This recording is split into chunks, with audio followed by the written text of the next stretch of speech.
Kimse duymaz bunu. Kimse hissetmez bunu. Sen yanımdasan. Belki cismen değilsen ama sevgin yüreğimdedir. Sevgin içimdedir. Həsrətin könlümdedir. Yalnız değilim ben. Anlamırlar ki. Ben yalnız değilim. Adın dilimde, sevgin kalbimde, özün hayallarımda.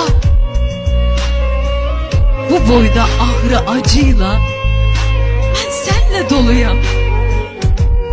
Niye yalnız olum ki? Ben onsuz ruhen sen olmuşam. Geceler yuxumdasan, gündüzler düşüncemdesən. Böyle yalnızlık olmaz ki. Sen de her an benim